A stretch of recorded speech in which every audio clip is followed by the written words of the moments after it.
स्टार्टिंगला आपल्या क्लासमध्ये बेंचेससुद्धा नव्हते. तो प्रवास आता डिजिटल अकॅडमीपर्यंत पोहोचलाय. तर ही संपूर्ण जर्नी कशी होती? मग ज्यावेळेला मी डेमो देत होते त्यावेळेला मला त्यांनी हिंदीमध्ये माझं वीक आहे असं सांगितलं. सो मग मला तिथे थोडक्यात रिजेक्टच केलं. तर मुलांनी आमच्यासाठी आंदोलन केलं होतं की ह्या मॅडम आम्हाला पाहिजेत आणि त्या संस्थापकाने आमच्यावरती खोटी केस दाखल केली आणि मिस्टर पण म्हणले की तू घरात बसलीस तर जास्त टेन्शन घेशील, सो इथे कुठेतरी जाऊन वर्किंगला बघ. लगेच 20-22 दिवसात मी 1 BHK घेतला. पहिलीपासून 12वीपर्यंतचे सगळेच ॲडमिशन आपण तिथं घ्यायला चालू केलं. आपल्याकडे फॉर्च्युनरमधनं सुद्धा मुलं येत होते खाली बसून शिकण्यासाठी. आणि सगळ्यात महत्त्वाचं आपल्या इथे गरीबातला गरीब पण शिकला पाहिजे आणि श्रीमंतातला श्रीमंत देखील या आपल्या छताखाली शिकला पाहिजे. मग निगेटिव्ह पब्लिसिटी चालू झाली की अरे लेडीज आहे म्हणल्यानंतर सणवार येत असतात, मग त्यावेळेला नंतर त्यांच्या डिलिव्हरी येत असतात. मी डिलिव्हरीच्या दिवसापर्यंत काम केलेलं आहे. सिझर झाल्यानंतर 15व्या दिवशी आंघोळ करायची असते आणि मी 7व्या दिवशी शिकवायला चालू केलं होतं. मग असं कंडिशन होती की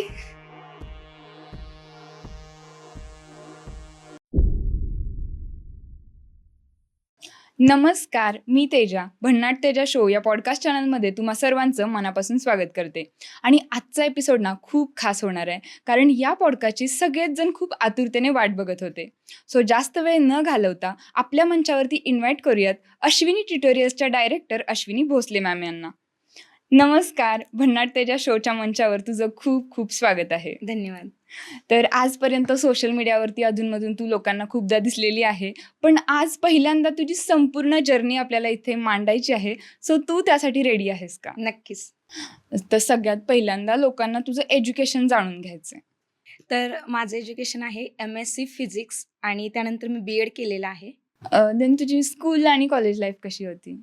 तसं बघायला गेलं तर मी 1ली ते 10वीपर्यंत गावामध्येच मराठी माध्यमातून शिकलेले आणि स्कूल लाईफमध्ये मी खरं तर आगाऊ होते फार. 1ली ते 4थी मराठी माध्यम झेडपी स्कूलमध्ये शिकले आणि नंतर 5वी ते 10वी जिथे माझे पप्पा शिकवतात त्याच ठिकाणी शिकले. आणि स्कूल लाईफ जर म्हटलं तर खोडकर अशी होती ना, कारण मला अजूनही आठवत नाही की मी एक दिवस म्हणजे किंवा 1, 2, 3 दिवस एका बेंचवर सलग बसलेली आहे. कारण माझ्या शेजारी जो पार्टनर बसेल त्याच्याशी माझे भांडण झालेलं असायचं. त्यामुळे खूप साऱ्या तक्रार पप्पांकडे जायच्या आणि मी पप्पांचं पण मार भयंकर खाल्लेला आहे. आणि कॉलेज लाईफमध्ये तशी मी ॲव्हरेज स्टुडंट होती. म्हणजे 80-85च्या रेंजमध्ये मी काम करायचे. सो तुझं स्कूल लाईफ पूर्ण मराठी मीडियमने झालं ना? हो, 1ली ते 10वी पूर्ण मराठी माध्यम. म्हणजे मग तू सायन्सला स्विच केलं तेव्हा असं काय प्रॉब्लेम्स वगैरे फेस केले? आता जेव्हा मी सायन्सला गेले 11वी-12वीला, तेव्हा आपल्या गावापासून अगदी 50 किलोमीटर तालुक्याच्या ठिकाणी तासगावला मी शिक्षणासाठी गेले. एकतर खेडेगावातून गेलेले त्यामुळे एवढी काही ऑफकोर्स काहीच माहिती नव्हतं. आपण एकदम साधे आणि तिथं गेल्यानंतर मग ते सगळे सायन्समधून इंग्लिशमधून बोलणार वगैरे. त्यामुळे तिथंही भाषेचा प्रॉब्लेम. पहिला 2-3 महिने तर म्हणजे कॉन्फिडन्स आमचा एवढा डाऊन होता, की आम्ही पाठीमागच्या बेंचवरती जाऊन बसायचो. कधी-कधी तर झोप लागायची, कारण त्यात विषय बायोलॉजी वगैरे मला अजिबात आवडायचं नाही. त्या विषयाला तर मी झोपलेली असायची आणि एकदा-दोनदा मी पकडली पण गेली आहे. पण नंतर फिजिक्स माझ्या आयुष्यामध्ये फिजिक्सनं खूप सारे चेंजेस केले. कारण त्याच्यासाठी शिकवणारे टीचर्स सगळेच म्हणजे महाविद्यालयाला ना एका विषयाला 3-3, 4-4 शिक्षक असायचे आणि फिजिक्सला सगळेच चांगले शिक्षक भेटले. त्याच्यामुळे परत इंटरेस्ट येत गेला आणि मग 3-4 महिन्यानंतर हळू सायन्स कळायला लागलं. सो तुला असं वाटतंय की सब्जेक्ट टफ नसतो, तर ते शिकवणारे टीचर कसे आहेत ते डिपेंड करतं. नक्कीच.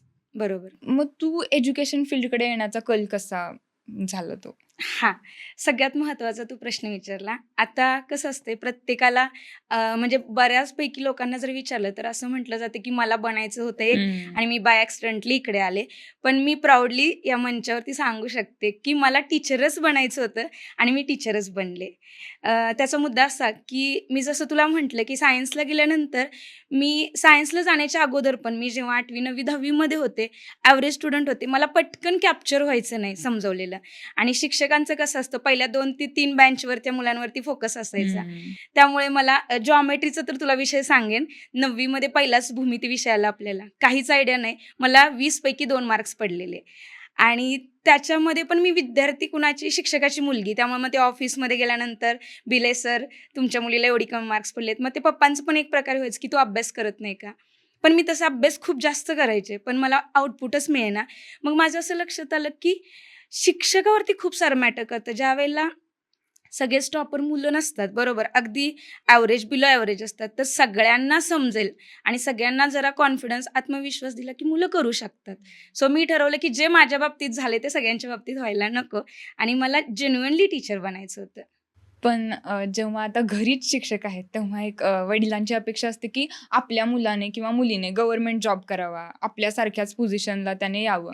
पण तू ते सगळं सोडून पूर्ण प्रायव्हेट सेक्टर निवडला किंवा हे कोचिंग सेक्टर निवडण्याचं रिझन काय होतं? तसं बघायला गेलं तर पहिला तर पप्पांना टीचर मी बनावं असं अजिबात वाटत नव्हतं. त्यांची इच्छा होती की मी एम-पी-एस-सी करावी आणि एक चांगला अधिकारी बनावं. पण मला तुला खरं सांगू का, माझ्या डोक्यामध्ये का कुणास ठाऊक त्याचं उत्तरच नाही, पण पहिल्यापासून गव्हर्नमेंट जॉब पाहिजे असं मला कधीच नव्हतं. माझं फक्त एवढंच होतं की मी जे पण क्षेत्र निवडले त्याच्यामध्ये मी 100% माझं स्वतःचं देणार. मग ते कोणतंही प्रायव्हेट सेक्टर असो किंवा गव्हर्नमेंट असो. सो पप्पाला एम-पी-एस-सीमध्ये काम करावं असं मला म्हणजे पप्पांना वाटलं, पण मी ते केलं नाही. तर मी 2013-14 पासून क्लासेस घेत होते. जेव्हा मी कॉलेज करत होते, सुरुवातीला डायरेक्ट क्लास असे घेतले नाहीत. तर मी ज्या ठिकाणी राहत होते, त्या मालकांचीच मुलं होती 10वी सो त्यांनी विचारलं, की "अश्विनी, तू आमच्या मुलांना शिकवू शकतेस का?" पण तू स्टुडंट असताना तरी पण तुला कसं काय अप्रोच केलं त्यांनी टीचिंगसाठी? तर काय झालं, मी बी-एस-सी फर्स्ट इयर आणि सेकंड इयरला हॉस्टेलला होते आणि त्यावेळेला आपल्याकडे मोबाईल वगैरे नसायचे, हं. बरोबर. मग एक दोघांकडे मोबाईल होते आणि ते संध्याकाळचं पिक्चर बघत बसणं वगैरे ह्या गोष्टी सुरू झाल्या. हं. हॉस्टेलवर ते चालायचं. फक्त विषय असं झाला, की त्या मुली सगळ्या ज्या ग्रुपनं आम्ही पिक्चर बघायचो, त्या संध्याकाळी 10 वाजल्यापासून अभ्यास करायच्या 10 ते 2-3 वाजेपर्यंत आणि त्या सकाळी 8-9 वाजता उठायच्या. आमचं कॉलेज असायचं 11ला आणि त्या कॉलेजला नंतर निघून यायच्या आणि ह्या गोष्टी मला माहितीच असायच्या नाहीत. मी पिक्चर बघितला की मी झोपी जायची आणि त्या उठते तेव्हा मी पण उठायचे 9-10 वाजता. आणि असं करता-करता माझी बी-एस-सी सेकंड इयरचा रिझल्ट लागला. सगळ्यांना 85-90 पडले आणि मला 53% पडले होते बी-एस-सी सेकंडला. मी घरी तर नाही सांगितलं, पण मी स्वतःच विचार केला, की "अश्विनी, तुझं काय चाललंय?" मग माझ्या लक्षात आलं, की ह्या अभ्यास करत असल्याशिवाय तर त्यांना मार्क्स नाहीत पडत. त्यात ह्या हुशार आहेत. आपल्याला खूप जास्त अभ्यास करावा लागतो. मग मी निर्णय घेतला, की आपण रूमवरती राहायला गेलं पाहिजे. मग मी बी-एस-सी थर्डमध्ये गेल्यानंतर रूमवरती शिफ्ट झाले. मग तिथे सकाळी 7 वाजल्यापासून उठायचे, आम्ही तिथं बनवून खायचो आणि नंतर मी दिवसभर अभ्यास करत बसायचे. कॉलेजच्या टाईमवरून आले, परत अभ्यास करायचे. मग तिथले जे रूम मालक होते, त्यांनी ते सगळं बघितलं, की ही सतत अभ्यास करते आणि त्यानंतर माझ्या फर्स्ट सेमचा रिझल्ट पण खूप छान लागला आणि मग त्यांना वाटलं, की ही मुलगी माझ्या मुलांना कोच करू शकते चांगल्या प्रकारे. सो त्यांनी म्हटले, की "तुझं मॅथ्स चांगलं आहे, तर तू शिकवशील का?" सो असा सगळा प्रवास चालू झाला होता. मग त्यांना शिकवलं. त्यांचा रिझल्ट मॅथ्सचा चांगला आला. कितवीला होती ती मुलं? 10वी होते. सो त्यांचा मॅथ्सचा रिझल्ट चांगला आला आणि त्याच्यानंतर परत माझ्याकडे मोबाईल नव्हता आणि मी पप्पांना सहज म्हटले, की "मला पण मोबाईल हवा आहे." तर पप्पा म्हटले, की "मोबाईल ही चैनीची वस्तू आहे आणि ती गोष्ट तुमची तुम्ही स्वतः घ्यायची, मी देणार नाही." मग लक्षात आलं मी तिथे कोचिंग केले, तर मी गावामध्ये जर क्लास घेतले, तर मला त्यातून पैसे येतील आणि मी मोबाईल घेऊ शकते. हे खरं कारण होतं. मग मी गावामध्ये क्लास घ्यायला चालू केले. पहिला महिन्याची फी मॅथ्सची मी ₹100 घेत होते. 50 मुलांना शिकवलं. ₹5,000 मला मिळाले आणि त्याच्यामध्ये इकडची-तिकडची तडजोड करून असं करून मी तो मोबाईल घेतला आणि तिथून पुढं मग मी एकदा जो पाथ पकडला, तो मग कंटिन्यू चालूच राहिले माझे क्लासेस. म्हणजे आधी गावाकडे क्लासेस घेत होती तू. हो, गावाकडे क्लास घेतले शिक्षण पूर्ण होईपर्यंत. म्हणजे मी कॉलेज करायची वर्षभर. उन्हाळ्या वर्गांमध्ये 2 महिने सुट्टी असायची. त्याच्यामध्ये पूर्ण जेवढा वेळ भेटेल तिथे क्लास घ्यायचे. परत कॉलेज लागलं, परत कॉलेजला जायचे मी. असं करत बी-एस-सी कंप्लीट झाली. त्याच्यानंतर मग एम-एस-सी कंप्लीट झाली. एम-एस-सी झाल्यानंतर मग मी एका गव्हर्नमेंट कॉलेजवरती जॉइन झाले सी-एच-बीवरती. त्याच्यानंतर मग 1 वर्ष शिकवलं आणि तोपर्यंत कोविड आला. कोविड आल्यानंतर परत सगळ्यांना घरी यावं लागलं. मग घरी आल्यानंतर सुरुवातीचा 1 महिना आपल्या गावाकडे कोविड आलाच नव्हता. त्यामुळे आपल्या गावाकडे एक 25-30 मुलांना मी असं लांब-लांब बसवून शिकवलं. परत स्ट्रिक्ट कोविड सेकंड आल्यामुळं मग ते पण बंद करावं लागलं. त्यानंतर कोविड गेला. कोविडमध्येच मग मी ठरवलं, की मी सेट-नेटची परीक्षेचा स्टडी केला पाहिजे. सो मी ऑनलाईन क्लासेस जॉइन केले. तिथं सेट-नेटचा स्टडी चालू केला. स्टडी करत असताना परत कोविड गेला आणि परत मला एका ठिकाणावरून ऑफर आली. मग मी त्या ठिकाणी जॉइन झाले. तिथे मला पहिल्यांदा स्टेट बोर्ड आणि सी-ई-टीसाठी बोलवलं आणि माझं गुड लक एवढं होतं, की माझं मी जे शिकवते ते मुलांना एवढं समजायचं डीपमध्ये म्हणजे 0 टू हीरोपर्यंतच्या सगळ्याच कॅटेगरीतल्या मुलांना ते लक्षात यायचं. मग मुलांचं जसं पॉझिटिव्ह रिस्पॉन्स सिनियर डिपार्टमेंटकडे गेला, तसं मग त्यांनी जे-ई फॅकल्टीला पण मला तिथे घेतलं. मग तिथेही मी कॉलेजवरती काम केलं. त्याच्यानंतर 2021 मध्ये माझं लग्न झालं. माझं जेव्हा लग्न झालं त्यावेळेला अजून 12वीच्या बॅचच्या मुलांचा बोर्डचा पेपर झालेलाच नव्हता. सो माझं आणि मिस्टरांचं तेवढं म्युच्युअल अंडरस्टँडिंग होतं, की ते बोलले, की "लग्न झाल्यानंतर पण ती बॅच पूर्ण होईपर्यंत तू तिथे जाऊन वर्किंग कर." मग मी लग्न झाल्यावर 5व्या-6व्या दिवशी परत माझ्या जॉबच्या ठिकाणी जॉइन झाले. त्यानंतर मुलांना शिकवलं. पण झाला विषय असा, की मला CETला वेगळं पेमेंट होतं, स्टेट बोर्ड आणि CETला. त्यानंतर जेव्हा मला JEE डिपार्टमेंटला शिफ्ट केलं, त्यावेळेला पेमेंट वाढवून देतो असं सांगितलेलं होतं. त्यामुळे मी दिवसभर CET पण घ्यायची, स्टेट बोर्ड पण घ्यायचे आणि JEE पण घ्यायचे. म्हणजे दुसऱ्या शिक्षकाला 3 तास घ्यायला लागत असेल, तर त्या ठिकाणी मी 5 तास, 6 तास, 7 तास कंटिन्यू शिकवत राहायचे. आणि परत मला पेमेंटच्या वेळेला कळते, की तुला पेमेंट दिलं जाणार नाही. कसलंच पेमेंट? नाही, मला फक्त CET आणि स्टेट ओके. बोर्डचं पेमेंट दिलं. JEEचं पेमेंट मला दिलं नाही. जिथं मी एक्स्ट्राची मेहनत केली, असं नाही म्हटलं तर त्यावेळेला माझे 70,000 ते 75,000 रुपये तिथे अडकले होते, जी की माझ्यासाठी खूप मोठी गोष्ट होती. त्याच्यानंतर मग जेव्हा मी फोर्सफुली विचारायला चालू केलं, मग ते जे ओनर होते, अकॅडमीचे संस्थापक होते, त्यांनी परत आमच्यावरती वेगळ्या लेव्हलच्या ॲक्शन घ्यायला चालू केल्या. इतकंच नाही तर तुला सांगू मुलांचा त्या काळातही मला एवढा सपोर्ट होता. शेवटी मी रागानं ठरवलं, की जर इथे मला पेमेंटच भेटत नाही, तर मी इथून जाते. म्हणून मी मुलांना सांगितलं, की मी पुण्याला शिफ्ट होते. तुमचा जो काही पोर्शन राहिला असेल, तो मी ऑनलाईन कंडक्ट करते. कॉलेजचा पार्ट सोडून, इंटरनल गोष्टी सोडून. तर मुलांनी आमच्यासाठी आंदोलन केलं होतं, की ह्या मॅडम आम्हाला पाहिजेत किंवा ह्यात माझ्यासोबत अजून एक दोघांचं झालं हं, होतं. हं. हा स्टाफ आम्हाला तिथे पाहिजे. तेव्हा त्या संस्थापकांना राग आला, की संस्था माझी, त्या ठिकाणी तुम्ही शिकताय आणि तुम्ही टीचरांच्या बाजूने एवढी कसं काय उभा राहू शकताय? आणि त्या संस्थापकाने आमच्यावरती खोटी केस दाखल केली. इतकंच नाही तर आमचं पेपरला नाव पण दिलं होतं. टोळी म्हणून नाव दिलं होतं. ही टोळी जर पुण्याकडे वगैरे कुठल्या भागात दिसली, तर कुठेही यांना जॉबवरती ठेवू नका आणि ही फ्रॉड आहे, मुलांच्या भविष्याशी खेळते. अशा प्रकारचे ॲलिगेशन लावून शेवटी आम्हाला तिथून कसलंच पेमेंट न देता बाहेर पडावं लागलं.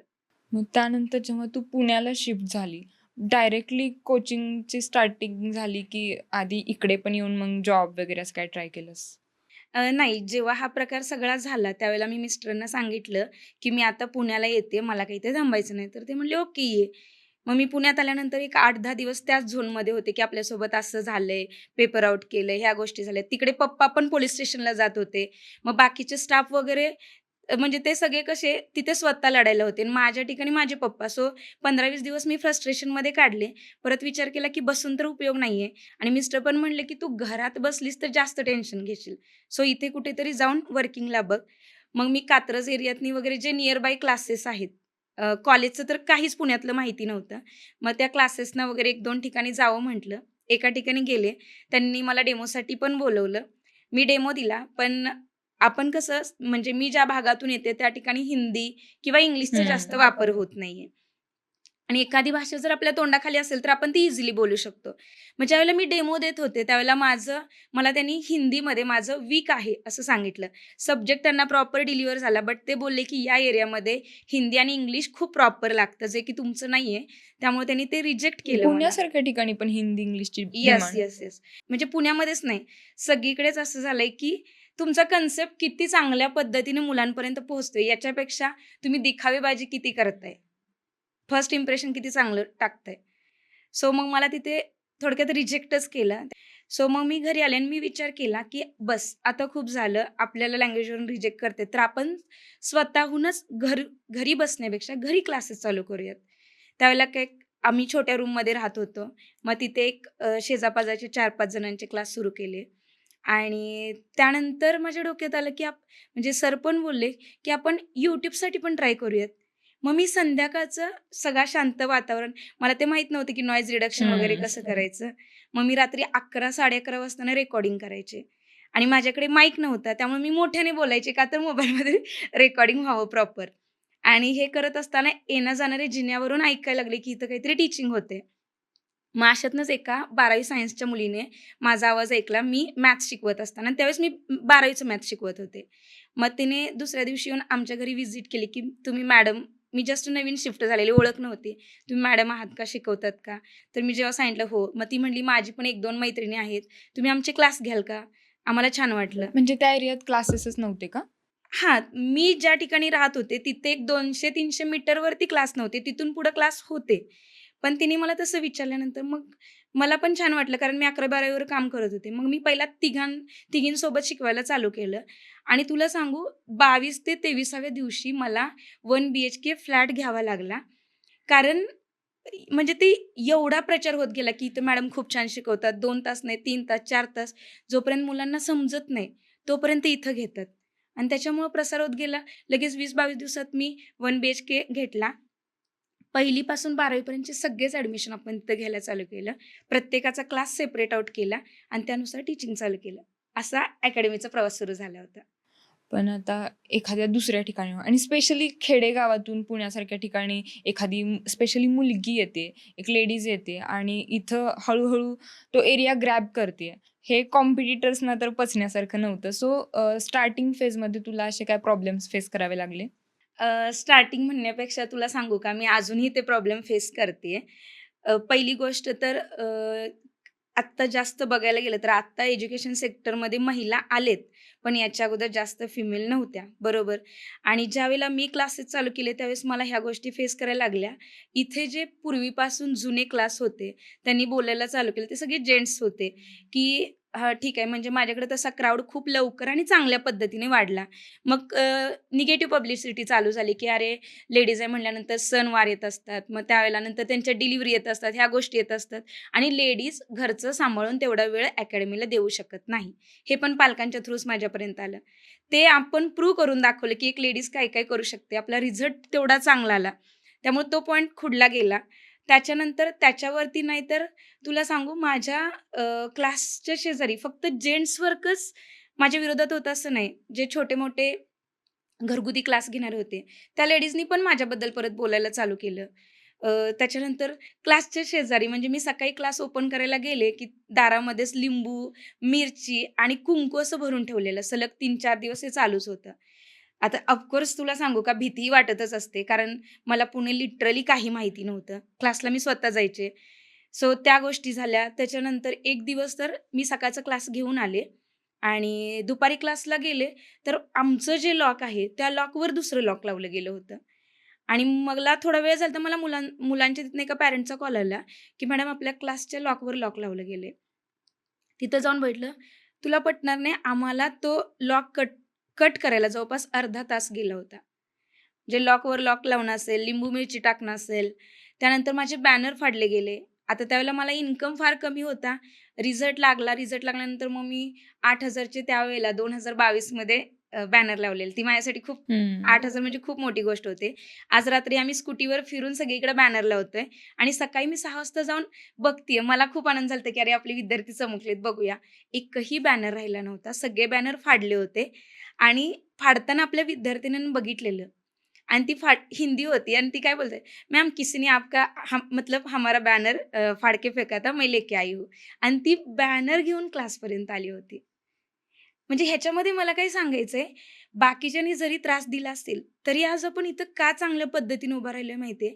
विद्यार्थ्यांचा आणि पालकांचा सपोर्ट खूप जबरदस्त भेटला. आणि तसं बघितलं तर स्टार्टिंगला आपल्या क्लासमध्ये बेंचेससुद्धा नव्हते आणि त्याच्यावरून अधूनमधून सोशल मीडियावरती कमेंट्स पण यायच्या, की मुलांना खाली बसावं लागतंय वगैरे. सो तो प्रवास आता डिजिटल अकॅडमीपर्यंत पोहोचलाय. तर ही संपूर्ण जर्नी कशी होती? हां, आता ज्यावेळेला आपण क्लास सुरू केले, त्यावेळेला आपण सोशल मीडियावर नव्हतोच. मला वाटते 2022, 23 आणि जवळपास 24 मध्ये मला वाटते 24च्या एंडिंगला आपण जवळपास सोशल मीडियाला असेल. त्याच्या अगोदर आपण क्लासमध्ये खालीच बसकर टाकून बसत होतो. तेजू तुला पटणार नाही, आपल्याकडे फॉर्च्युनरमधनं सुद्धा मुलं येत होती खाली बसून शिकण्यासाठी. म्हणजे मला इथं काय सांगायचंय, जर तुमच्याकडं क्वालिटी चांगली असेल, तुम्ही जर मुलं घडवत असाल, तर इन्फ्रास्ट्रक्चर अजूनही मॅटर करत नाही. आणि आत्ता आठवलं म्हणून सांगते, मी ज्यावेळेला तासगावला शिकायला होते, त्यावेळेला तिथं पण ना इंग्लिश विषयासाठी एक सर होते. मला त्यांचं आता नाव आठवत नाही एवढं. तर त्या सरांच्या ठिकाणी मुलं चप्पलमध्ये बसायची. मी कधी त्या क्लासला गेलेच नाही. पण तेव्हा मला असं वाटायचं, की अरे चप्पलमध्ये बसवतेत, काय मुलांचा अपमान करतेत. पण ते मला जेव्हा मी टीचर झाले, तेव्हा ते जाणवलं, की मुलं चप्पलमध्ये का बसत होते. म्हणजे जर आपण विद्यार्थ्यांना आपली भावना चांगली असेल, आपण जर का मेहनत व्यवस्थित घेत असेल, तर गरज नाही पडत इन्फ्रास्ट्रक्चरची. पण तू जसं म्हटलीस, परत-परत आम्हालाही त्या गोष्टी जाणवायला लागल्या. कारण आपण जास्त वेळ क्लास घेत होतो. मुलांना कमरेला त्रास व्हायचा वगैरे. सो मग हळूहळू ऑफकोर्स मी हे क्लासेस एवढे सगळे रन करत असताना सिंगल रुपयाची कुणाची मदत नाही घेतली. म्हणजे अगदी खडूसुद्धा क्लासच्याच पैशातून उभा केला होता. सो तिथेही पैसे नसल्यामुळे मी लवकर इन्फ्रास्ट्रक्चर उभा केलं नव्हतं. जेव्हा हळू माझ्याकडे पैसे येत गेले, त्यातून इन्फ्रास्ट्रक्चर केलं. मग डिजिटल क्लासरूम आणि आत्ता जर बघितलं, तर आपल्याकडे अशी कोणतीच गोष्ट जी मार्केटमध्ये आहे आणि ती आपल्याकडं नाही, असं नाहीये. आणि आत्ता आपण ऑनलाईन प्लॅटफॉर्मला पण आलेलो आहोत. आपलं ॲपही तयार झालेलं आहे. सो ॲपवरतीही आपण आता वर्किंग करतोय. म्हणजे ऑफलाईन आणि ऑनलाईन दोन्ही प्लॅटफॉर्मला आपण काम करणार. आणि आता तू गावाकडे म्हणजे गावाकडून आली, त्यामुळे तू गावाकडे पण टीचिंग केलं आणि शहरामध्ये पण टीचिंग केले. सो तुला दोन्हीकडचा एक्सपिरियन्स आहे. तर तुला गावाकडच्या शिक्षण पद्धतीमध्ये आणि शहराकडच्या शिक्षण पद्धतीमध्ये काय फरक जाणवला? हां, आता गावाकडे अजूनही बघितलं ना, तर पारंपरिक शिक्षण पद्धत अजून देखील आहे. म्हणजे हातामध्ये छडी असेल वगैरे हा प्रकार आहे. आणि म्हणजे मला असं वाटतं, की गावाकडे अजूनही गुरुला खूप मोठा दर्जा दिला जातो. म्हणजे आपण शेजारून जरी चाललो, तर मॅडम वाकून नमस्कार करणे अजून देखील सुरू आहे. पालक वर्गांमध्ये देखील गावाकडे शिक्षकाबाबत खूप जास्त रिस्पेक्ट आहे. टू बी ऑनेस्ट सिटीमध्ये, शहरामध्ये त्या थोड्याफार गोष्टींची कमतरता वाटतीये.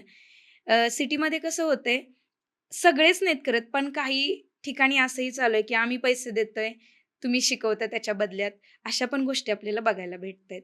आणि राहिला प्रश्न अभ्यासाचा, तर तुला खरं सांगू, गावाकडं मुलं दिवसभर शेतात काम करून देखील खूप चांगल्या पद्धतीनं उत्तीर्ण होत आहेत, स्वतः अभ्यास करून. गावाकडे एवढी कोचिंग फॅसिलिटी एवढ्या नाहीयेत. तसं शहरातल्या मुलांना सगळ्या गोष्टी म्हणजे काय म्हणतात, सगळ्या प्रोव्हाईड सुविधा होत प्रोव्हाईड होत आहेत. तर जेन्युइनली थोडा रिस्पेक्टचा फरक वाटतोय मला.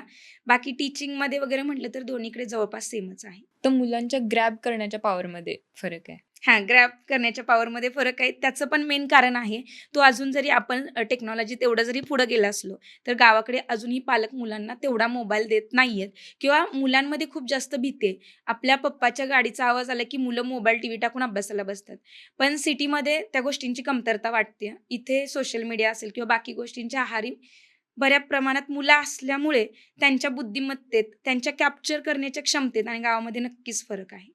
तुला आता पालकांना हँडल करणं जास्त टफ वाटतं की विद्यार्थ्यांना?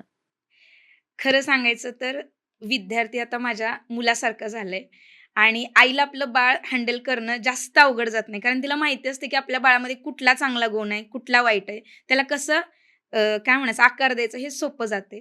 पण आत्ताच्या घडीला पालकांना समजावून देणं खरंच खूप अवघड जाते. कारण काय झालंय, कॉम्पिटिशनमध्ये पालक विसरला गेलाय, की आपल्या मुलाची कुवत किती आहे. जरी आपण म्हणत असू ना सगळ्यांना समान मेंदू दिलाय, तरी पण तो मेंदू वापरण्याची पण प्रत्येकाची ठराविक क्षमता ठरलेली असते. पण ते पालकांच्या लक्षात येत नाही. आज पालक कंपॅरिझन, तुलना इतक्या लेव्हलला करत चाललेला आहे. त्याचं बर्डन मग आमच्यावर देखील येतं, मुलावरती देखील येतं आणि त्याचा परिणाम आपल्याला वेगळाच जाणवतोय. तरी तुला अशा काही गोष्टी फेस कराव्या लागल्यात, ज्याच्यावरून तू हे बोलतीये?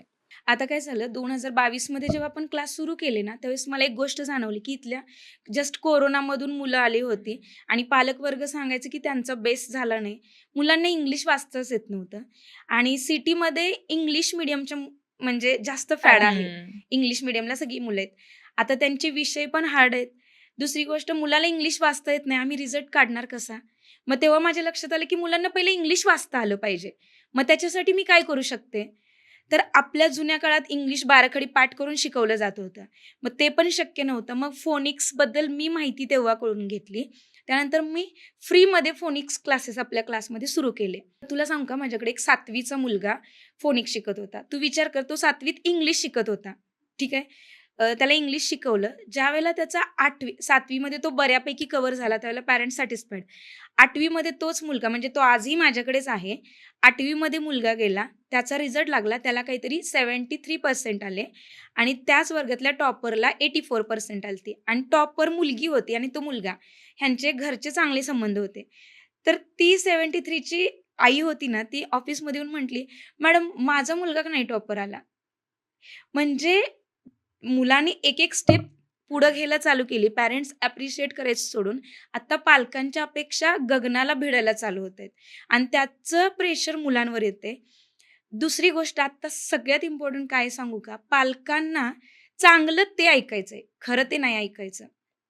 त्याच्यामुळे जेव्हा आम्ही पालकांचं काउन्सिलिंग करतो ना, त्यावेळेला आम्हाला प्रश्न पडतो. कारण पालकांना मुलाची खरी परिस्थिती सांगितली, की त्यांच्या कपाळावर खरंच आट्या पडायला सुरुवात होते, की माझ्या मुलाबद्दल. कारण हल्ली सगळ्यांना असं वाटतं, की माझा मुलगा बेस्टच आहे. मग त्याच्यामध्ये मुलापेक्षा, पालकापेक्षा सगळ्यात जास्त आम्ही भरडलं जातो. मग आम्हाला एक टार्गेट सेट करा, की याचा रिझल्ट एवढा आलाच पाहिजे. ते एक प्रेशर राहतं सतत. एक Instagramला पण प्रचंड व्हायरल झाला होता तो व्हिडिओ, की शिक्षकांना विद्यार्थ्याने मारलं. तर त्या गोष्टीवरती तुला काय वाटतंय? सांगू का? मी आत्ता जर बोलले तर कदाचित या गोष्टीला वाद होऊ शकतो. पण इथं देखील मी डायरेक्टली म्हणते, की पालक वर्ग ह्या गोष्टीला कुठेतरी सपोर्ट करतो. काय ना, अ, योग्य वयामध्ये जर आपण हातामध्ये छडी घेतली, योग्य वयामध्ये जर कान पिळला, तर ज्या वयात त्यांचं करिअर घडतं, त्या वयात परत त्यांना काठी हातात घेण्याची गरज पडत नाहीये. हे सगळ्यात महत्त्वाचं आहे. आणि हल्ली तेच झालंय, की माझ्या बाळाला सॉफ्टली ट्रीटमेंट दिली पाहिजे, आमचा राजा आहे, आमचा बाबू आहे. हे करता-करता आज तो शिक्षकावरती मारतो. पहिला मित्राला मारतो. मित्राला मारून आल्यावर घरातल्यांना वाटतं, की माझा मुलगा बाहेर कशी बनून आला, दादा बनून आला. तो आज शिक्षकाला मारतो. कायदा शिक्षकाच्या बाजूने राहिलाच नाहीये. त्याच्यामुळे तिथेही काय नाही. उद्या तो आई-वडिलाला मारतो, आई-वडिलाची कॉलर धरतो. आणि तो आज बघितलेस आपल्या काळामध्ये आपल्या पप्पाला किंवा आईला वर डोळे करून बघणं म्हणजे आपलं अजूनही धाडस होत नाहीये. आजकालची मुलं त्यांना कॉलरला धरून मारताना आम्ही स्वतः बघितले. मग हे सगळं कशामुळे होतंय? आणि म्हणजे आपल्या काळात असं होतं, की शिक्षकांनी आपल्याला धो-धो मारून हातपाय मोडले तरी सुद्धा घरचे आपल्याला दोष द्यायचे, शिक्षकाला बोलायचे नाहीत. पण आता बोट जरी लावलं तरी ते बोलायला येतात. येतात. आता तुला सांगू का, मी जसं म्हटले मी शाळेत खोडकर होते. तसं एकदा काय झालं होतं, मी प्रार्थनेला म्हणजे बेंचखाली लपून बसले होते आणि फिजिकल टीचर माझे पप्पाच आहेत. ते लाईनमध्ये शोधतायत ओळीमध्ये त्या, की प्रार्थनेला अश्विनी का नाहीये? चला वर्गात जाऊया. आणि ते नाहीत गेले, दुसऱ्या सरांना पाठवलं. मी नाव घेते, जाधव सरांना पाठवलं आणि जाधव सर आत आले, तर मी बेंचखाली लपून बसलेली. सरांनी मला असं कानाला ओढून मारत-मारत आणलं आणि माझ्या बोटाला लागलेलं. म्हणजे छडी बसलेली बोटाला, हातात छडी होती. काळं-निळं झालं होतं बोट. पण करण्याची काही क्षमता नव्हती आपल्यामध्ये. आणि कदाचित ना ते चांगलं होतं, त्याच्यामुळे आज आम्ही इथे घडलोय. आता जसं आपण म्हणतोय, की काळानुसार विद्यार्थ्यांमध्ये बदल झालाय, पालकांमध्ये झालाय, तसंच कुठेतरी शिक्षण पद्धतीमध्ये किंवा शिक्षण क्षेत्रात असलेल्या व्यक्तींमध्ये पण झालाय, ज्याचा आता आपल्याला परिणाम दिसतो नीट स्कॅम. तर त्याच्याविषयी तुला काय वाटतंय? या ठिकाणी, या प्रकरणावर मी एकच बोलू शकते, जो सापडला तो चोर. आत्ता जर तू बघितलंस ना, हे आजपासून नाही घडत आहे. अ, आत्ता आपल्या इथेच सांगते मी तुला, गेल्या वर्षीची गोष्ट सांगते. अ, आपण गेल्या वर्षी एटी-सॅट नावाची एक्झाम, स्कॉलरशिप एक्झाम आपल्या इथे रन केली होती आणि आपल्या एक्झामला वेगवेगळ्या कोचिंगचे विद्यार्थी पण आले होते आणि अशाच एका छोट्या कोचिंगचा एक स्टुडंट आला होता. त्यानंतर 10वीचा रिझल्ट लागला आणि त्या स्टुडंटला 97% पडले. आता तो स्टुडंट कुठल्या कोचिंगचा हे मला माहिती होतं. त्यांचे नंबर आपल्याकडे सेव्ह असतात. 2 दिवसानंतर मी स्टेटसला बघते, तर पुण्यातील एका अतिशय नावाजलेल्या अकॅडमीमध्ये खूप मोठ्या राजकीय व्यक्तीच्या हस्ते आमचा गुणवंत विद्यार्थी म्हणून तिचा सत्कार केला गेला. त्यांच्या अकॅडमीचा तो ड्रेस कोड वगैरे घालून. मी शॉकमध्ये होते. कारण मी आजपर्यंत ऐकायची की ह्या गोष्टी बाहेर घडतात. हे माझ्या डोळ्यासमोर बघायला भेटलं. मग ह्या गोष्टीत तू विचार करू शकते, अकॅडमीचा एका दिसतोय दुसऱ्याच ठिकाणी. हे काही आज नाही होत आहे. बरोबर का? आणि मग फक्त त्या बोर्डवरच्या विद्यार्थ्याचे मार्क्स बघून पालक तिथे ॲडमिशन घेतायत. मग कुठेतरी त्यांच्या भवितव्याचा खेळ होतोय असं वाटतंय. नक्कीच. मला ह्या विषयावर बोलायला आवडेल. हल्ली काय झालंय, परत मी पालकांवरतीच येतेय. हे बघ, मी पालकांवरती येण्याचा मुद्दाच हा आहे, ज्यावेळेला समाजामध्ये गोष्टी वाईट घडत असतात, त्याला आपण दुसऱ्यावरती बोट करायला प्रत्येकजण, मी असू दे, तू असू दे, सगळेजण, "हे बघ तिथं वाईट चालू आहे, तिथं वाईट चालू आहे." पण जेव्हा आपण आपल्यापासूनच सुरुवात करू, की ते वाईट होण्यात मी सहभागी असणार नाही, असं प्रत्येक व्यक्तीनं जर ठरवलं, तर वाईट घडणारच नाही ना समाजामध्ये. बरोबर आहे का? प्रत्येकानं आपल्यापासून सुरुवात करणं गरजेचं आहे. आता ज्यावेळेला अकॅडमीमध्ये तुम्ही ॲडमिशन घ्यायला येता पालक वर्ग, त्यावेळेला तुला माहिती आहे काय विचारला जातो पहिला प्रश्न? या अकॅडमीचा लास्ट इयरचा टॉपर किती आहे? त्याच्या अगोदरचा टॉपर किती आहे? त्याच्या अगोदरचा टॉपर किती आहे? आणि त्याच्यावरून अकॅडमीची गुणवत्ता ठरवली जाते आणि त्याच्यावरून ॲडमिशन घेतलं जातं. शहानिशा होतच नाही, नाहीच की होत हा आहे. टॉपर तरी यांचा आहे का? येस. आणि त्याच्यापेक्षा पुढे जाऊन सांगू, मला आज पालकांना या व्हिडिओच्या माध्यमातून सांगायचंय, तुम्ही तिथं जाऊन हे विचारणं अपेक्षित आहे, गेल्या वर्षी तुमच्याकडे जो विद्यार्थी ॲडमिशन घेतला, त्यावेळेला त्याला किती पर्सेंटेज होते? आणि त्यानंतर तो यावर्षी जेव्हा तुमच्या इथून पासआउट झाला त्यावेळेला त्याच्यामध्ये किती पर्सेंटनं प्रोग्रेस झाल्या, त्यावेळेला तो विद्यार्थी घडणार ना. येस. बरोबर आहे का? आता तू मला सांग, एखाद्या अकॅडमीमध्ये 50% विद्यार्थी ऍडमिशन करतो, ज्यावेळेला तो पासआउट होऊन जातो त्यावेळेला जर तो 85% 90% पर्यंत गेला त्यात किंवा 75% पर्यंत जरी गेला तर तो अकॅडमीत घडलाय की नाही घडलाय? 100% खूप चांगला घडलेला आहे. पण पालकांच्या गोष्टीच लक्ष देत नाहीत. त्यांना फक्त 90चा आकडा 90चा टॉपर हायलाईट करायचं असतं. आणि त्याच्यामुळं काय व्हायला लागले, पालक वर्ग जसं जसं टॉपर मागतोय तसं तसं अकॅडमी साम दाम दंड भेद सगळ्या गोष्टी वापरून डोक्यामध्ये त्यांच्या मग हे चालूच नाहीये. त्यांच्या म्हणण्यापेक्षा सगळ्याच अकॅडमीवाल्यांच्या की बाबा आपल्याला 0 पसल्या मुलाला पण वरती घेऊन जायचं आहे, मध्यमवर्गीयाला पण वरती घेऊन जायचं आहे, आणि जो चांगला आहे त्याला पण वरती घेऊन जायचं आहे. सगळ्यांचं एकच चाललंय की पहिले 4-5 चांगले आहेत ते उचला, त्या क्रीमला जास्त तुम्ही अजून मालिश करा आणि त्याला मार्केटमध्ये चांगल्या पर्सेंटेजवरती आणा. तेवढेच 4 बॅनरवरती फोटो लावा तुम्ही. तू मला सांग, माझ्याकडे जर 10वीला म्हणजे मी माझ्यावरून उदाहरण देते. माझ्याकडे 10वीला जर 70 मुलं यावर्षी होती. मी 70च्या 70 मुलं बॅनरवर लावलीत का? हा विचार तुम्ही केला पाहिजे ना. मी जर 3च विद्यार्थी लावले, 95%चा पहिला, 93%चा दुसरा, 92%चा दुसरा किंवा 99%चा पहिला, तुम्ही तेवढंच बघून येतंय. मग 70 पैकी 3 तुम्ही हायलाईट करताय, 67 जण गेले कुठं? त्यांचं काय झालं? जोपर्यंत तुम्ही या गोष्टींचा विचार नाही ना करत तोपर्यंत एज्युकेशन सिस्टीममध्ये बदलाव येणार नाही. आणि मग अशा गोष्टी नीट प्रकरण असू दे, आज नीटच्या बाबतीत झाले, उद्या मग ते UPSC MPSC मध्ये होणार. मे बी होत पण असेल. हा, मी सांगितलं काय, जो सापडला तो चोर. येस. मग आता तसं बघायला गेलं तर हे जी तुझी अकॅडमी आहे तो पण तुझ्यासाठी एक पार्ट ऑफ बिझनेस आहे. मग जर मार्केटमध्ये ह्याच गोष्टी चालतात तर तुला असं कधी नाही वाटलं की आपण पण हे ट्राय करून बघावं? तुला सांगू का, खोटं जास्त काळ टिकू नाही शकत आणि खोट्याचा आधार घेऊन तुम्ही कितपत मोठे होऊ शकता. माझं काम एवढंच चालू आहे की मी दिवसभर माझं काम करून आल्यानंतर फॅमिलीमध्ये आल्यानंतर 2 घास खाऊन मी निवांत झोप घेईन. माझ्या डोक्यात हे नको की मला, म्हणजे माणसाला झोप केव्हा लागत नाही, जेव्हा त्यानं काहीतरी चुकीचं केलेलं असतं आणि एक सतत भीती असते आपलं ते पितळ उघडं पडलं तर आपलं काय होईल. त्याच्यामुळे मला असं वाटतं मी दिवसभर काम करेन मस्तपैकी, संध्याकाळी फॅमिलीसोबत वेळ घालवेन, सुखाचे जे काही आमच्या ताटात येतील ते 2 घास खायचे आणि निवांत झोपी जायचं. सो मी कधीच हा विचार केला नाही. हल्ली लोकांचं असं झालंय की स्वतःची लाईन मोठी करायची सोडून दुसऱ्याची लाईन कशी छोटी करता येईल इकडं सगळ्यांचा कल वाढत चाललाय आणि त्याच्यामुळे प्रत्येकाचा स्वतःच्या रिझल्टवर फोकसच राहिलेला नाहीये. हा, परवा ते बॅनर फाडाफाडीचं पण जे प्रकरण झालं सोशल मीडियावरती पण तू अपलोड केलं होतंस, काय झालंय नक्की? हा, मी तुला तेच सांगितलं. ज्या वेळेला मला काय म्हणायचंय, आत्ता आहे XYZ पर्सन, आपल्या आता मला वाटतंय जेव्हापासून आपले क्लास सुरू झालेत तेव्हापासून आपल्या एरियात तर कुणी ॲडव्हर्टाईज करतच नव्हतं. आणि ॲडव्हर्टाईज का करायची, तर एक तर आपली अकॅडमी अशा एरियामध्ये आहे जिथे म्हणजे लिमिटेड एरिया आहे. असा काही फार मोठं मार्केट नाही आहे जिथे आपली अकॅडमी आहे. मग त्या एरियामध्ये पण ठिकठिकाणी आपली अकॅडमी आहे जिथे 11वी-12वी पण आहे, सायन्स आहे, हे सगळं पोहोचलं पाहिजे. जेव्हा पब्लिकपर्यंत त्या गोष्टी पोहोचतात तेव्हाच तर पब्लिक आपल्यापर्यंत येणार ना, तुमच्या इथे ते काय पिकतंय किंवा काय आहे ते माहिती होईल. मग आम्ही तेव्हापासून ॲडव्हर्टाईज करतो 22 पासून. आणि 22ला ॲडव्हर्टाईज केली, मी तुला सांगितलं पहिल्यांदा फाडाफाडी झालीच होती. त्यानंतर 23, 24, 25मध्ये सगळे रिलॅक्स होतं, व्यवस्थित आपलं चालू होतं. लास्ट इयरला जेव्हा रिझल्ट लागला त्यावेळेला अशीच एक नवीन अकॅडमी सुरू झाली आणि त्यांनी आपले बॅनर फाडले ते पण बघितलेले होते. आपण असं डायरेक्ट कुणावर ब्लेम नाही करत. ठीक आहे, मला काय म्हणायचंय, तुम्ही तुमच्या कर्तृत्वानं मोठं व्हा. तुम्ही अशी चिंधी कामं कशाला करताय? बरोबर का? आज तू माझा एक बॅनर फाडलास, एक बॅनर फाडून तुम्हाला असं कसलं समाधान भेटलं? त्याच्यापेक्षा तुम्ही मेहनत करा ना. आज अश्विनी ट्युटोरियलचा 94%चा टॉपर येतोय, 95चा येतोय, कधी 93चा येतोय. आमचा जो ओपन आहे, जो टॉपर येतो तो आम्ही ओपनली रिझल्ट लावतो. आम्ही अजिबात चोरून आणत नाही. तुला सांगते, अकॅडमी सुरू व्हायच्या अगोदरच ह्यांचे रिझल्ट येतात. 92चा टॉपर, 93चा टॉपर, 95चा टॉपर. आता मला कुणाला ब्लेम नाही करायचं. प्रत्येकाची एक स्ट्रॅटेजी आहे. ज्याला जसं वाटते ते त्या पद्धतीनं जातं. पण मला असं म्हणायचं, मी कुणाच्या शेपटीवर पाय द्यायला जात नाही. तर माझ्या शेपटीवर का म्हणजे पाय द्यायला येता तुम्ही? आता आपल्या क्लासचं जे फी स्ट्रक्चर आहे ते पण एकदम मिनिमल आहे आणि मी असं पण ऐकलंय की काही विद्यार्थ्यांना तू मोफत पण शिकवतेस. तर त्याचं रिझन काय?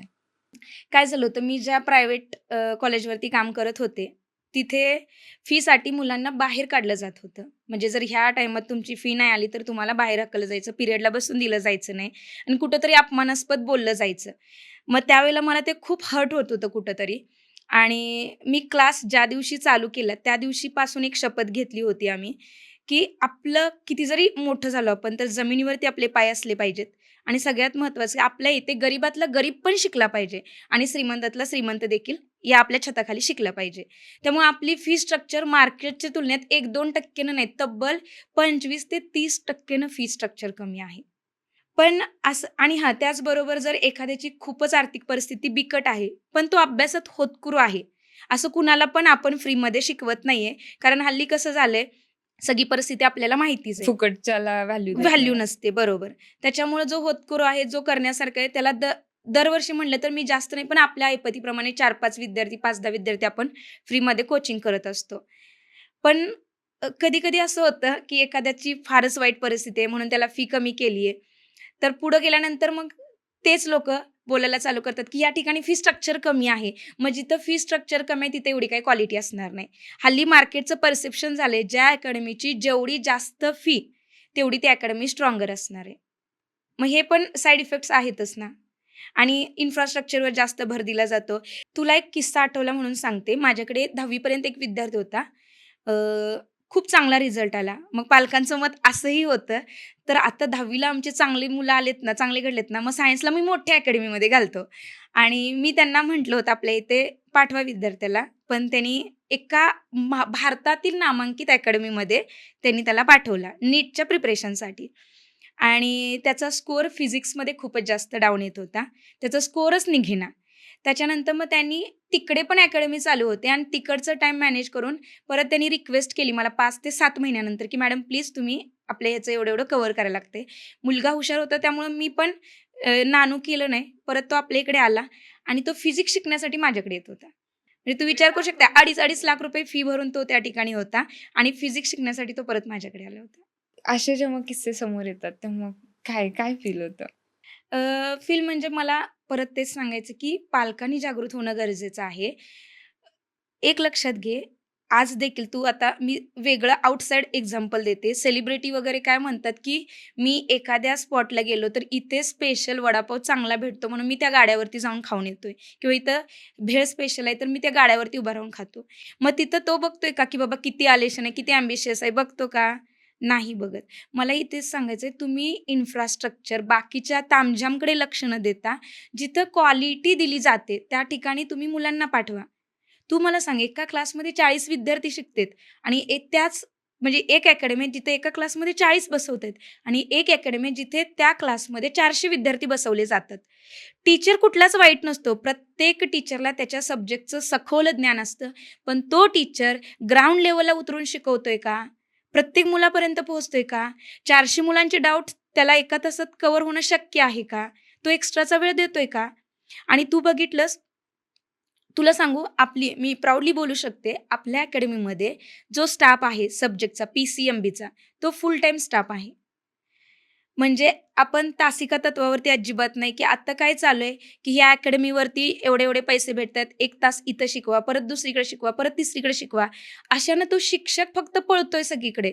मला सांग, माझ्या अकॅडमीवरती मी एखादा शिक्षक शिकवते 2 तास आणि 2 तासानंतर तो निघून गेलाय दुसऱ्या अकॅडमीला आणि नंतर माझ्या मुलाला त्या सब्जेक्टचा डाऊट आला तर, तो मुलगा कुणाकडे जाणार? मग त्याने दुसऱ्या दिवशी वाट बघत बसायची. तोपर्यंत त्याच्यामध्ये ती तेवढी म्हणजे काय म्हणायचं ती जिद्द राहतीये का, की मला हा गणित अडकलं होतं, मला हा प्रॉब्लेम आला होता, मला हे सॉल्व्ह करायचं होतं. त्याच्यामुळे रिझल्ट घसरतोय. पण आपल्या अकॅडमीमध्ये आपण फुल टाईम स्टाफ हायर केलेला आहे. दुसरी गोष्ट, जो टीचर ज्युनियरला शिकवतो, तोच टीचर खालच्या वर्गांना देखील शिकवतो. म्हणजे आम्ही 5वी, 6वी, 7वी मधील सायन्समध्ये फिजिक्सचे लेसन, केमिस्ट्रीचे लेसन, बायोचे लेसन सेपरेट आउट केलेत. ज्याचं जे स्पेशलायझेशन आहे, तो ते शिकवतो. आता सोशल मीडिया म्हटलं की एज्युकेशन फील्ड आणि सोशल मीडिया हे खूप वेगवेगळे डिफरन्सेस आहेत त्यांच्यामध्ये आणि जर का एखादी व्यक्ती सोशल मीडियावरती दिसतीये, तर एज्युकेशन फील्डमध्ये त्याचं एवढं लक्ष नसणार वगैरे असं क्रिएट होतं परसेप्शन. तर तुला असं कधी फेस करावं लागलंय सोशल मीडियाच्या प्रेझेन्समुळे? हां, जास्त नाही, पण मला वाटतंय एक 5-6 महिन्यापूर्वीची गोष्ट आहे. एक स्टुडंट आहे आपली, आता ती 7वी सी-बी-एस-सीला होती.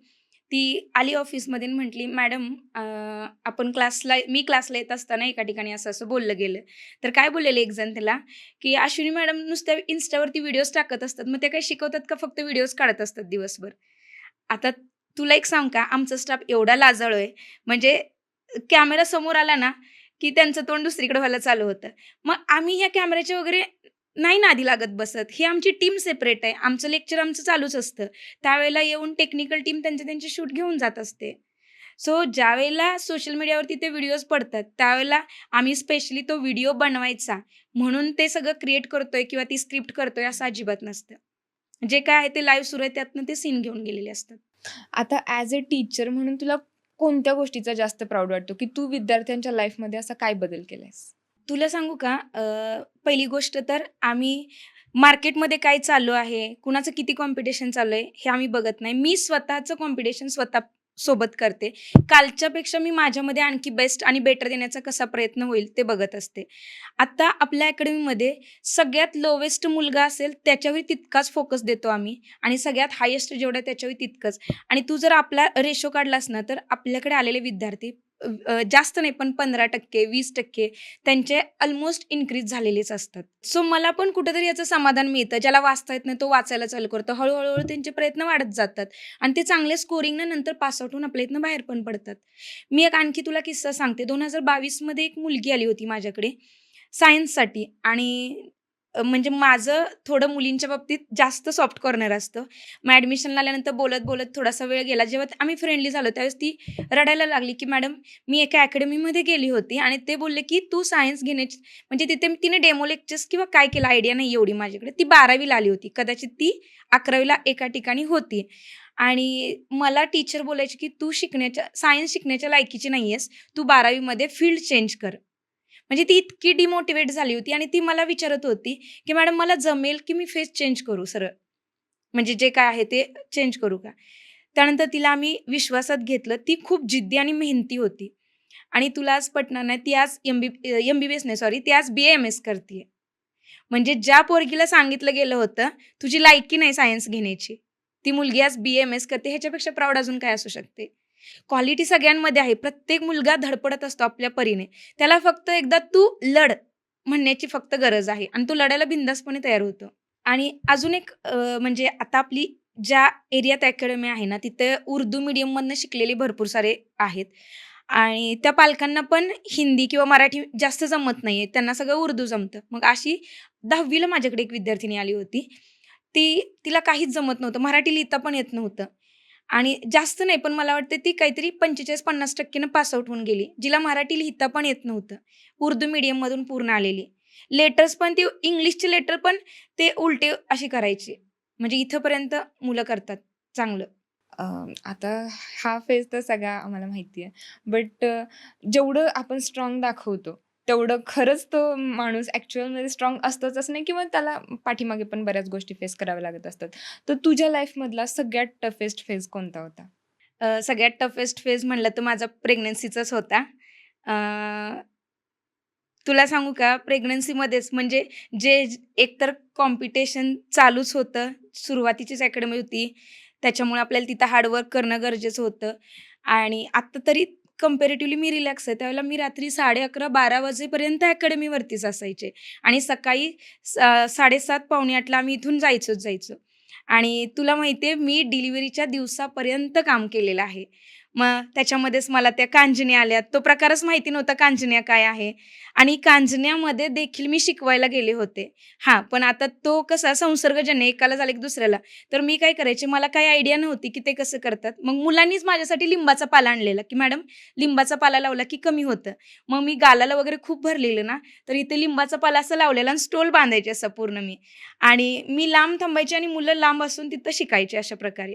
त्याच्यानंतर डिलिव्हरीच्या दिवशी तर मला आठवतंय मी 12 वाजेपर्यंत लेक्चर घेतले आणि दुपारी 3 वाजता माझी डिलिव्हरी झाली होती. आणि डिलिव्हरी झाल्यानंतर मी 7व्या दिवशी परत क्लास घ्यायला चालू केले. बाहेर नाही जाऊ शकले, तर मी घरामध्ये मुलांना बोलवायला चालू केलं. कारण डिलिव्हरी आपली झाली. आपल्यासोबत 10वीची मुलं आहेत, 12वीची मुलं आहेत. त्यांच्या सब्जेक्टची रिस्पॉन्सिबिलिटी, त्यांच्या करिअरची रिस्पॉन्सिबिलिटी आपल्यावरती आहे. आणि मला करो किंवा मरो हाच ऑप्शन समोर दिसत होता. आणि मी मुलांच्या भविष्याशी कुठलंही कॉम्प्रोमाइज करणार नव्हते. त्यामुळे मी 7व्या दिवसापासून उभा राहिले आणि माझ्या या निर्णयाला मला कुणी सपोर्ट नाही केला. आणि हां, माझं सिझेरियन झालेलं आहे. सो मला घरातल्यांनी पण कोणी सपोर्ट नाही केला, की तू करायला पाहिजे. कारण टाके पण अजून दुखत होते आणि सिझर झाल्यानंतर 15व्या दिवशी अंघोळ करायची असते आणि मी 7व्या दिवशी शिकवायला चालू केलं होतं. आणि आता तेव्हा मला ते पटलं नाही, की जास्त बोलल्यावर दात हालतात किंवा परत बसल्यानंतर कंबर दुखते वगैरे म्हणायचे. मम्मी पण रागाने लवकर निघून गेली होती. मम्मी बोलायची बंद झाली होती आणि मग असं कंडिशन होती, की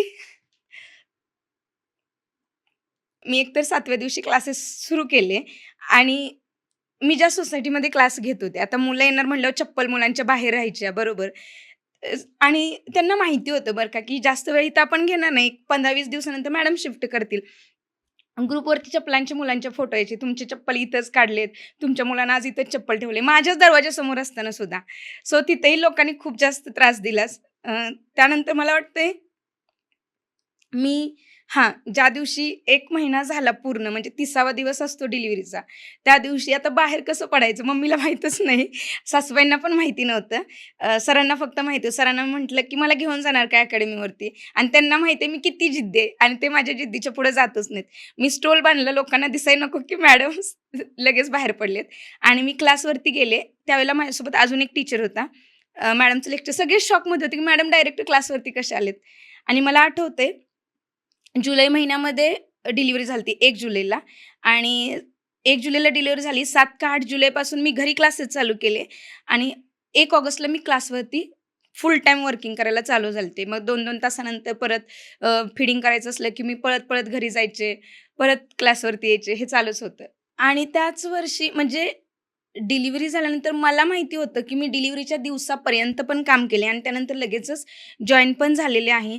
पण मला कुठेतरी असं सतत वाटायचं, की मी कुठं कमी पडली आहे का? आणि मला कुठेतरी असं वाटत होतं, की मी प्रॉपर मुलांपर्यंत डिलिव्हर केलंय का नाही?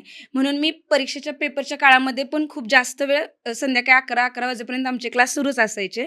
जॉमेट्रीचा पेपर होता आणि ऑफकोर्स जॉमेट्रीची मुलांमध्ये भीती असतेच आणि त्या म्हणजे सगळीच सर्वसामान्यांची मुलं होती आणि पोरं दुपारनंतर रडायला चालू झालेलं होतं पोरांचं. थोडीफार रडतच होती. म्हटलं काय झालं? तर जॉमेट्रीच्या पेपरमुळे मुलांचा कॉन्फिडन्स पूर्ण गेला होता आणि मुलांची रिएक्शन बघून मी जास्त घाबरली होते. पण त्यावेळेला आपल्याला काही केल्याशिवाय ऑप्शन नव्हता. मग संध्याकाळी आम्ही रात्री 12:30-1 वाजेपर्यंत क्लास घेतला. मुलांना कॉन्फिडन्स दिला, त्यांना रिलॅक्स केलं आणि दुसऱ्या दिवशी त्यांनी छान प्रकारे पेपर दिला आणि त्या वर्षीचा रिझल्ट देखील खूप चांगला आलाय. पण असं कधी झालं होतं, की आता ही फील्ड का म्हणजे का आहे मी या फील्डमध्ये किंवा आता हे बस करावं कुठेतरी? हे बघ माणूस आहे म्हटल्यानंतर तो कधी ना कधी निराश होतोच. अप्स अँड डाउन्स येत असतात. माझंही तसंच होत होतं. म्हणजे खूप जास्त मेहनत घ्यायचो आम्ही. दिवसभर विद्यार्थ्यांना काम करणं असेल, परत स्वतः येऊन घरी पण अभ्यास करायला लागायचा. बरोबर आहे. कारण आत्ता तू बघतेस, की सेकंदाला एज्युकेशन अपडेट होत चाललंय. नवनवीन आता एआय टेक्नॉलॉजी वगैरे आल्या, नवनवीन गोष्टी येत चाललेल्या आहेत. बरोबर. त्याच्यामुळे सतत रात्रभर पण अभ्यास करायला लागायचा. परत सकाळी मुलांना शिकवायचं, त्यांचे डाउट सेशन हे चालू असायचंच. परत आमच्यावरती मी तुला जसं म्हणलं ब्लेम करायला चालू केलं, की अश्विनी मॅडम YouTubeचं बघून शिकवतात. आता मी ओपनली सांगते, जरी एखादा शिक्षक, कुठलाही शिक्षक जर YouTube रेफर करत असेल, तर त्याच्यामध्ये वाईट काय आहे? कारण कुठलाच माणूस हा परिपूर्ण नसतो, बरोबर का? आणि YouTubeवरती आपल्यापेक्षा YouTube असू दे किंवा आता पूर्वीच्या काळात रेफरन्स बुक्स खूप सारी होती, त्यावेळेस वाचायला भेटत होतं. आता तो वेळ वाचवण्यासाठी बऱ्याचदा आपण मोठमोठ्या तज्ञांचा पण रेफरन्स घेत असतो आणि YouTubeवरती खूप दिग्गज सुद्धा आहेत, बरोबर. मग त्याचा रेफरन्स घेतला तर त्याच्यामध्ये वावगं काहीच नाही. उलट नॉलेज अपग्रेड होते. नॉलेज अपग्रेड होतं आणि मला असं वाटतं शिक्षक देखील विद्यार्थी असतो आणि त्यांना पण आयुष्यभर शिकतच राहिलं पाहिजे आणि मी ते करत राहते. हे करत असताना पण तसं तर बोललं गेलंच गेलं. परत तुला माहिती आहे एवढं करून पण आमचा रिझल्ट हा आम्हाला सॅटिस्फाईड असायचा. आमचा रिझल्ट चांगला यायचा. पण कंपॅरेटिव्हली परत लोकं कंपेअर करायचे, की या अकॅडमीचा रिझल्ट खूप चांगला आलेला आहे. मॅडम तुमचं टॉपर एवढंच आलेलं आहे. मग तेव्हा कुठेतरी वाईट वाटायचं. मग जेव्हा मी माहिती काढली, मला समजलं, की त्या अकॅडमीमध्ये एरियातले पेपर प्रोव्हाइड केले जातात. म्हणजे त्या स्कूल त्या स्कूलचे. हां, आता ते 10वी बोर्ड किंवा 12वी बोर्डला नाही करू शकत, पण त्याच्या अगोदरचे जे आहेत विद्यार्थी त्यांना पेपर प्रोव्हाइड केले जातात. आता मला सांग, घराशेजारी घर आहे, 2 विद्यार्थी आहेत. एक विद्यार्थी आपल्या अकॅडमीला आहे, एक विद्यार्थी दुसरीकडे आहे. आता दोन्ही विद्यार्थ्याचं कंपॅरिझन करताना समज एखाद्याला 4-2% फरक झाला, तर मग लगेच ऑफकोर्स चालू होते, की ती क्वालिटी खूप जबरदस्त देतात, इथं काहीतरी कमी आहे, बरोबर का? मग शेवटी मी ह्या सगळ्या विचार केला, लक्षात आलं, की पेपर पण फोडले जातात. इतकंच नाही तर मला पॅरेंट्स स्वतः बोलले एक जण. आता जेव्हा पॉडकास्ट जाईल तेव्हा त्यांनाही ते लक्षात येईल, की आपण बोललो होतो मॅडमना. मॅडम ह्या अकॅडमीमध्ये पेपर दिले जातात. आमचा पण मुलगा म्हणतोय, की मला तिकडं जायचंय. पॅरेंट्स आणि स्वतः हो, हो, सपोर्ट हो. करतात. आणि लिटरली माझे एका वर्षी मुलं गेली पण होती. जेव्हा त्यांना कळालं, की या ठिकाणी पेपर मिळतायत, आपल्यातले 4-10 पोरं पण गेली होती. त्याचबरोबर 12वी सायन्सचा ग्रुप आपला WhatsAppला होता. त्याच्यामध्ये आता वेगवेगळ्या अकॅडमीची मुलं एकत्रित फ्रेंड्स असतातच. आम्हाला बाय प्रूफ पण सापडलं. एका नामांकित कॉलेजचा पेपर त्या अकॅडमीकडे मिळालेला होता. जे प्री टेस्ट असतात ना बोर्डचे पेपरच्या अगोदरचे, तिथला पेपर. आणि तो पेपर मुलांनी ॲज इट इज आपल्या ग्रुपला फॉरवर्ड केला होता. मला जसं मी बघितलं तसं ग्रुपमध्ये आमचं लगेच डिस्कशन झालं, की हा पेपर कुठून मिळाला? तर अशा-अशा ठिकाणाहून हा पेपर मिळाला. मग ह्या गोष्टी होत असतील तर मला असं वाटतं, की आपण इकडे एवढं प्रामाणिकपणे काम करतो, एवढी मेहनत करतो आणि मग असं कोणीतरी शॉर्टकट वापरतं आणि मग हे पालकवर्गाला सगळ्यांनाच माहिती आहे का काय घडतंय? नाही माहिती आहे. मग जे दिसतंय तेच ते खरं मानायला चालू करतात ना. सो ह्या गोष्टीही होतात. त्यामुळे कुठं-कुठं वाईट वाटतं, की एवढं प्रामाणिकपणे काम करून पण आपल्याला हे ऐकावं लागतं. सगळ्यात महत्त्वाचं म्हणजे ज्यावेळेला कुठल्याही गोष्टीत तुमच्या शॉर्टकट वापरला जातो, तेव्हा पहिला तुम्ही जागृत झालं पाहिजे.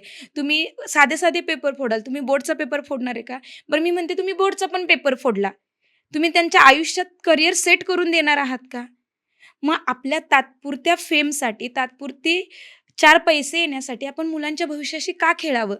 आपण एक पिढी बरबाद करतोय. आपण एक पिढीच नाही बरबाद करत. त्या पिढीसमोर आदर्श घालून देतोय आपण शिक्षक, की हे करणं योग्य आहे, हे करणं चुकीचं नाही. मग ती पिढी जी शिकते ती माझ्याकडे जर आज 50 विद्यार्थी शिकत असतील आणि मी 50 विद्यार्थ्यांसमोर पेपर देऊन जर मी हिरो बनत असेल, ठराविक काळापुरतं, 50 विद्यार्थी म्हणणार, की हे असं केलं, की आपण हिरो बनू शकतो. ते 50 त्यांच्या आयुष्यामध्ये तसंच वागत राहणार. आता एवढं सगळं मॅनेज करत असताना आता तसं बघायला गेलं तर अकॅडमी अजून मोठी हळूहळू ग्रो होत चाललेली आहे. तर त्यावेळेला फॅमिली आणि सगळंच कसं मॅनेज करते तू? किंवा तुला सगळ्यात जास्त सपोर्ट कुणाचा मिळतो? तुला सांगू का, आता सुरुवातीला फॅमिलीला असं वाटायचं, की अरे, म्हणजे नाही का, की लग्न झाले म्हणल्यावर नवी नवरी असते, तिला सगळे फंक्शन अटेंड करायला लागतात. मी कधीच कुठल्या फंक्शनलाच नसायचे किंवा मी रस्त्याने जाताना पण तुला सांगू, ते काय म्हणतात, गौरीचे सण असतात बघ, ते गौरीला हां, हळदी-कुंकवाचा. सगळे नटून-थटून आणि मी मात्र क्लासचा युनिफॉर्म घालून क्लासला जायचे आणि तिथनं कुणी हळदी-कुंकवाला बोलवलं, की पटकन 5 मिनिटात त्याच युनिफॉर्मवरती जायचे. मग तिथे पण मला बायका टोमणे मारायची, की तुला सणवार पण कळत नाहीये का? आणि मग कुठेतरी सासूबाईंना किंवा असं वाटायचं, की आज तरी अश्विनीनं यायला पाहिजे. पण परत-परत त्यांनी ते कन्सिडर करायला चालू केलं, की बाबा तिचा आनंद म्हणजे तिचं एज्युकेशन सिस्टमच आहे आणि तिला आपण किती सुरुवातीला ओरडायची, रागवायचे सगळे. पण परत त्यांना माहीत झालं ही काय ऐकणाऱ्यातली नाहीये. सो ते पण आता सपोर्ट करतात. म्हणजे माझ्या सासूबाई तर मी कधी-कधी मला शिकवताना भान पण राहत नाही, की मी 2 वाजलेत, 3 वाजलेत, मी क्लासवर असले, तर त्या येतात डब्बा वगैरे घेऊन, की "बाबा तू इथे तरी खा." म्हणजे आहे घरातून व्यवस्थित सपोर्ट वगैरे आहे आणि घरातल्या सपोर्टमुळं मी इथपर्यंत आहे. किंवा आता बबडी लहान होती, मग तिला सांभाळायला पहिलं 1 वर्ष माझी आजी म्हणजे मम्मीची आई, ती इथे येऊन राहिली. त्यामुळे मी बिनधास्तपणे काम करत होते. अजून देखील कुठे कमी पडलं, तर मी पप्पांना कॉल करते, की तुम्ही या इथे. ते सगळं टाकून तिथून 15-15 दिवस इथे येतात. मग त्यावेळेला मला काही वाटत नाही, की बाबा पाठीमागं काळजी घेणारी आहेत आणि सरांचा सपोर्ट तर कायमच आहे. आणि नसला तरी वळून मी घेतेच तो सपोर्ट. सो दोन्ही फॅमिलीचा सपोर्ट आहे. सासर-माहेर दोन्हीकडून. दोन्ही. सासर आणि माहेरच्या बाबतीत मी खूप जास्त लकी आहे, असं मी म्हणेन. आणि शेवटी कसं आहे, आपले कष्ट दिसत असतील, तर आपल्याला सगळेच ॲप्रिशिएट करतात. ओके. सो आता सोशल मीडियाच्या माध्यमातून तर तू जवळपास महाराष्ट्रामध्ये किंवा महाराष्ट्राच्या बाहेरही थोडक्यात आपल्या अकॅडमीचं नाव झालेलं आहे आणि कमेंट्सवरून वगैरे समजतं, की बऱ्याच विद्यार्थ्यांना तुझ्याकडून शिकायची इच्छा आहे. पण ते इथे पुण्यामध्ये येऊ शकत नाहीत, कारण ते दूर-दूरचे आपले फॉलोअर्स वगैरे आहेत. तर त्यांच्यासाठी असं काय ऑप्शन? हां, मी तुला म्हटलं ना, आत्तापर्यंत तर आपण ऑफलाईन होतोच काम करत. आता आपण आपलं स्वतःचं ॲप पण लॉन्च केलेलं आहे. अश्विनी ट्युटोरियल्स म्हणून आपलं ॲप आहे. प्ले स्टोअरला गेल्यानंतर डाउनलोड करून मग तिथे आपले सगळे लेक्चर्स वगैरे रेकॉर्डेड पण आहेत आणि लाईव्ह लेक्चर पण तिथे सुरू आहेत. सो आता कुठल्या म्हणजे महाराष्ट्रातल्या किंवा महाराष्ट्राबाहेरच्या जरी विद्यार्थ्याला आपल्या अकॅडमी थ्रू शिक्षण घ्यायचं असेल, तरी तो वर्क करू शकतो. आणि खरं तर मुलांच्या कमेंट्समुळं, मुलांच्या भरपूर साऱ्या कॉलमुळं, पॅरेंट्समुळंच आम्ही हा डिसिजन घेतला. अदरवाईज ऑनलाईन प्लॅटफॉर्मवर यायचा असा काही विचारच नव्हता. ओके. आणि जेव्हा आत्ता तुझी अकॅडमी बऱ्यापैकी चांगली नावाजलेली आहे. पण जेव्हा ती ग्रोइंग फेजमध्ये असते ना, तर तेव्हा बरेच स्पॉन्सर वगैरे आपल्याला ऑफर करतात, की आम्ही पैसे लावतो, बट असं-असं आपण पार्टनरशिपमध्ये वगैरे वर्क करू शकतो. तर अशा काही ऑफर्स तुझ्याकडे आल्या होत्या? हो, जास्त नाही, पण एक ऑफर आलेली होती माझ्याकडे. म्हणजे ते आजही म्हणतायत, की तुम्हाला 1, 1.5, 2 कोटी काय लागतील ते मी पूर्ण फंडिंग लावायला तयार आहे. अकॅडमीचं फक्त नाव तुमचं राहील, बाकी सगळा हँडओव्हर माझ्याकडे राहील. पण कसं आहे, ते रोपटं मी लावलेलं होतं आणि त्याच्यावरती मेहनत आपण घेतली. त्याचा आज कुठेतरी वटवृक्ष व्हायला चाललेला आहे. सो नाही ना, आपण ते इमॅजिनच नाही करू शकत आहे. पुढच्या 5 वर्षामध्ये तू तुझ्या अकॅडमीची लेव्हल कुठेपर्यंत पाहतेस? तुला खरं सांगू, मला आपल्या महाराष्ट्रातील प्रत्येक घराघरातील मुलांपर्यंत पोहोचायचं आहे आणि त्याच्यासाठीच आम्ही प्रयत्न करतोय. जाता-जाता पालकांना किंवा विद्यार्थ्यांना काय सल्ला देशील? पालकवर्गांना तर माझा एकच सल्ला राहील, तुम्ही तुमच्या मुलाच्या भविष्याशी कुठलंही कॉम्प्रोमाईज करू नका. त्याच्यासाठी तुम्ही कॉलेज बघत असताना, स्कूल बघत असताना, अकॅडमी बघत असताना काळजीपूर्वक निवडा. दुसरी गोष्ट, आपल्या मुलाची तुलना दुसऱ्याशी करू नका. दुसऱ्या मुलाशी केल्यामुळे आपला मुलगा एकदा जर डिमोटिव्हेट झाला, तर परत तो बॅक फेजला येणं एवढं शक्य नाहीये आणि आयुष्यभर त्याच्या मनामध्ये आपल्या आई-वडिलांबद्दल ही रोष राहतोच राहतो. त्यामुळे मुलाला कंपेअर अजिबात करू नका. मुलाला ॲप्रिशिएट करा. आपल्या मुलाची कुवत ओळखा आणि त्या कुवतेप्रमाणे त्याला सपोर्ट करत चला. आणि विद्यार्थ्यांना काय सल्ला असेल? हां. विद्यार्थ्यांना माझा एक मोलाचा सल्ला हाच राहील, की तुमचे गुरु तुम्हाला स्ट्रिक्टली घेत असतील, तर तुम्ही खरंच लकी आहात. तुम्ही स्वतःला भाग्यवान समजा, की तुम्ही अजूनही अशा गुरूंच्या हाताखाली शिकतायत. जसं कुंभार मातीच्या गोळ्याला आकार देतो, बरोबर आहे का?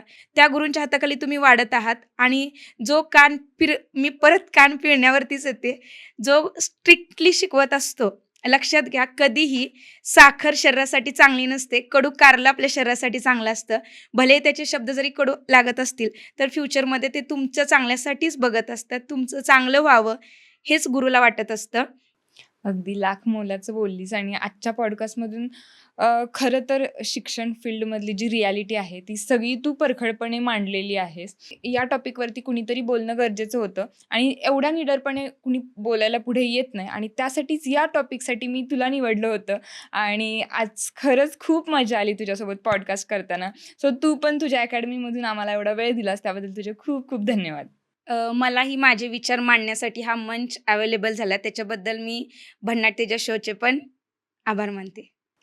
तर आजचा हा पॉडकास्ट तुम्हाला कसा वाटला? मला माहिती आहे तुम्हाला नक्कीच आवडला असेल, पण तरीसुद्धा तुमचं मत कमेंटमध्ये नक्की सांगा आणि नेक्स्ट पॉडकास्ट तुम्हाला कुणाचं बघायला आवडेल तेही सांगा. आणि सगळ्यात महत्त्वाची गोष्ट म्हणजे मी तुमच्यासाठी असेच वेगवेगळे आणि इन्फॉर्मेटिव्ह टॉपिक्स आणत असते. पण असेच अजून टॉपिक तुमच्यापर्यंत पोहोचण्यासाठी तुम्हाला काय करावं लागेल, तर पहिला जाऊन या व्हिडिओला लाईक करा. तुमची एक लाईकसुद्धा आमचा कॉन्फिडन्स वाढवते. त्याचबरोबर आपल्या चॅनलला सबस्क्राईब करा आणि तुमच्या एका तरी मित्राला हा पॉडकास्ट नक्की शेअर करा. धन्यवाद.